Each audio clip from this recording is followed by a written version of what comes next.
पर्यटकों के साथ जो आतंकी हमला हुआ है,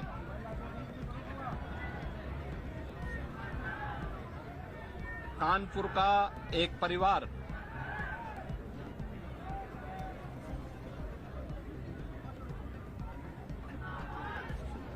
भी उस आतंकी हमला का शिकार यहां का एक नौजवान हुआ।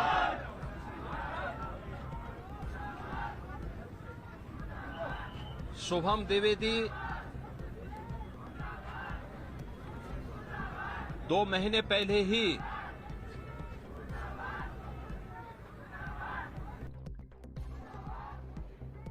जिसकी शादी संपन्न हुई थी,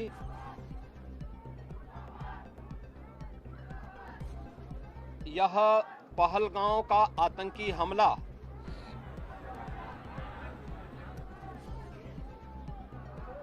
यह एक क्रूर, बीभत्स,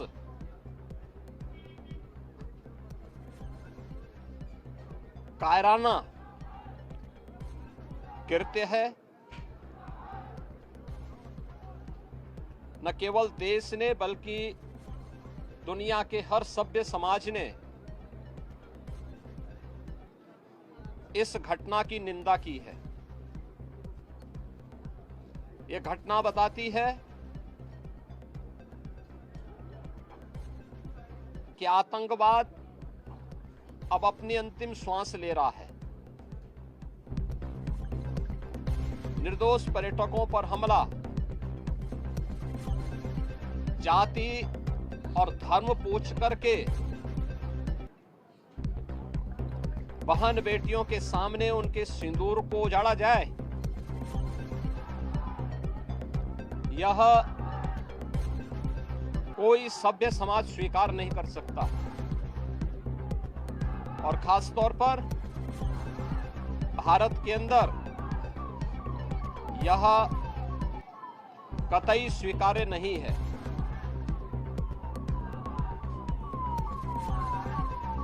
भारत सरकार की आतंकवाद और उग्रवाद के प्रति जीरो टॉलरेंस की जो नीति रही है,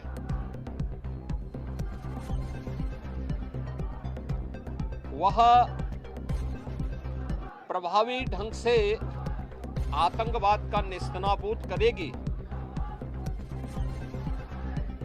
और आपने देखा होगा कल इसकी शुरुआत, इसके ताबूत पर अंतिम कील ठोकने की शुरुआत हो चुकी है।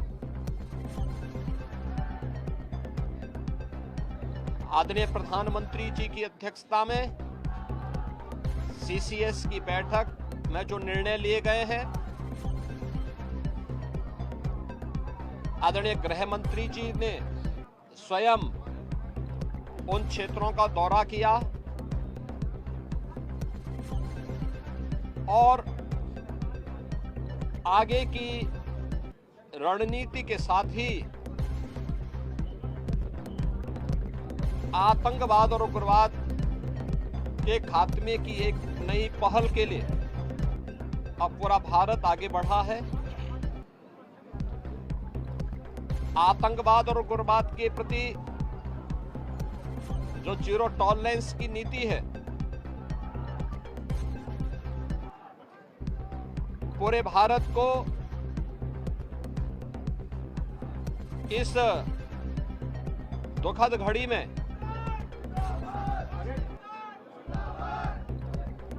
प्रधानमंत्री मोदी जी के नेतृत्व पर विश्वास करना चाहिए। मैंने अभी शुभम द्विवेदी के परिवार के सभी सदस्यों से मुलाकात की है।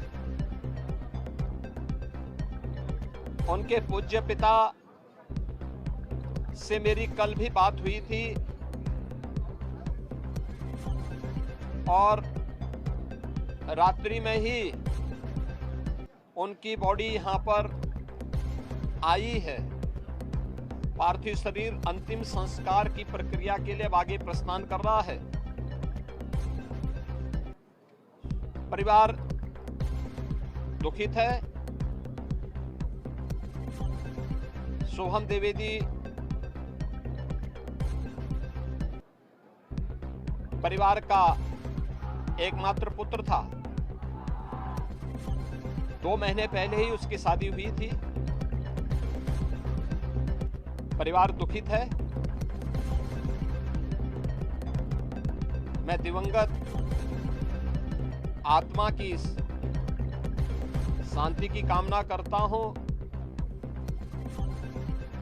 परिवार के लोगों के प्रति हमारी पूरी संवेदना है। तो किस घड़ी में पूरा देश इस अमानवीय और बर्बर कृत्य की निंदा करता है, और इस बात के लिए भी हम आश्वस्त करते हैं कि जिस तरीके से वहां पर जो कृत्य उन आतंकवादियों ने किए हैं,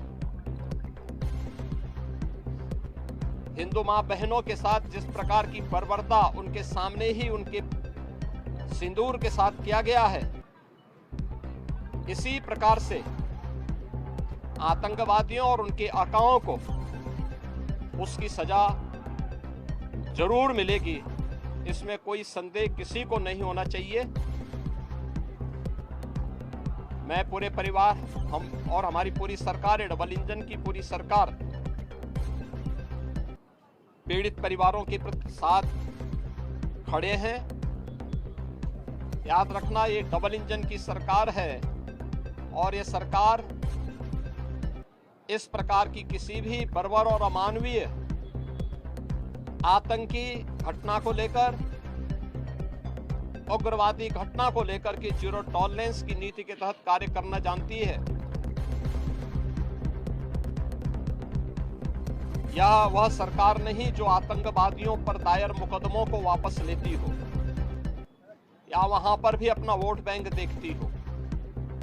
पूरी सख्ती से ऐसे तत्वों के विषैले फनों को कुचलने का कार्य होगा जिन लोगों ने आतंकी घटना को अंजाम दिया है या इस साजिश का हिस्सा बने हैं। यह जीरो टॉलरेंस की नीति देखने को मिलेगी और हर व्यक्ति इस घटना के जो परिणाम अब सामने आएंगे उसको भी देखेगा।